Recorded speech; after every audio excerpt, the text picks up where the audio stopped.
Hi great people, how are you doing? Don't mind about the timetable, this is what we deal with here daily. Sorry for the echo, I'm in a vacant room. Today is 22nd of February 2022 and you probably have seen on media platforms that today is referred as a Palindrome Day, and also it is an ambigram.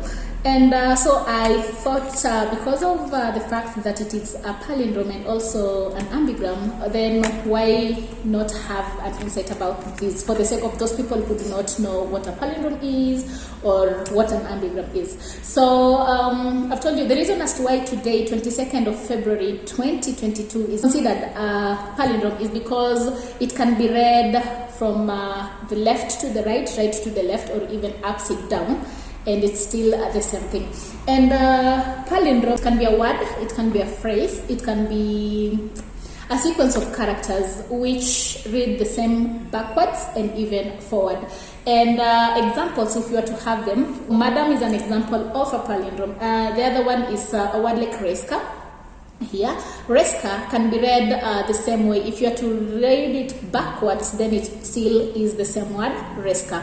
And the word palindrome, just for the sake of knowing, was introduced by someone that was called Henry Pitcher, and that was in the year 1638. And there are actually different types of palindromes. That's are considered to be called numeric palindromes because they consist of numbers. So when you're looking at different types of palindromes, we have what we call characters, words or lines. So these are palindromes that you find in the form of numbers, in the form of words, or in the form of lines. So the example that I just mentioned, which is madam and reska, these are examples of words that are palindromes. And then we also have sentences or phrases that are palindromes. For example, if we have a statement like here, Mr. All ate my metal worm.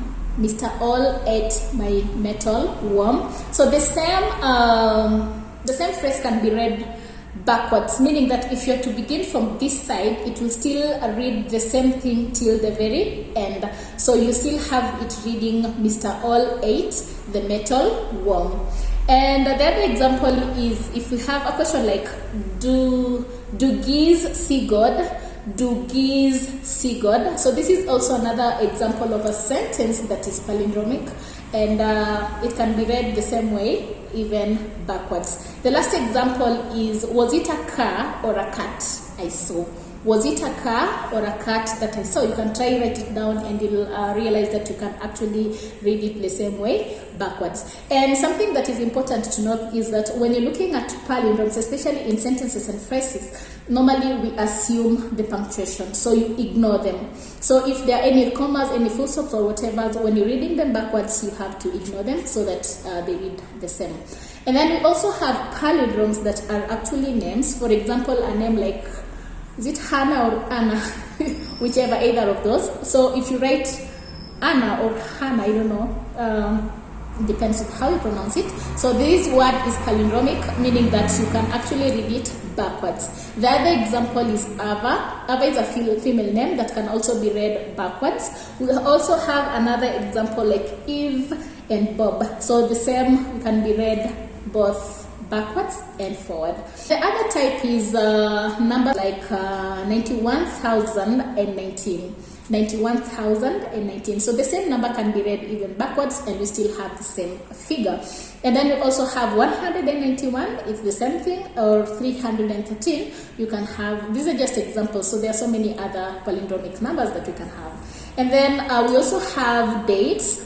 Like for example, today is a palindrome, 11th of November 2011, you know, when you remove the 20, so like you write it this way. You say this is a palindrome because it can be written and read the same way, forward and backward. And we also have some palindromes, like, you know, the way the Americans write their dates, they don't begin with the day, they begin with the month, followed by the date, and then year. So even if we have some palindromes that even when they're written like that, they still read the same way. And so now that you're informed about palindromes, so what are ambigrams? So I'll give you a simple definition of what an ambigram is.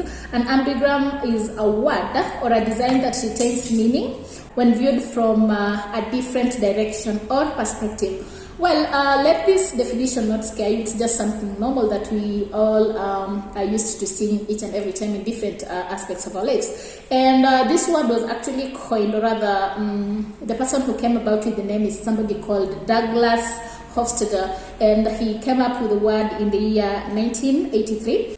Ambigrams appear as visually symmetrical words, like when you're looking at the angle from which you're looking at them. So when you flip them, flipping like when you turn them, they remain unchanged, or they may change to reveal another meaning. And just like palindromes, we have different types of ambigrams, but mine is just to let you into what these terms mean and examples so that you get to know.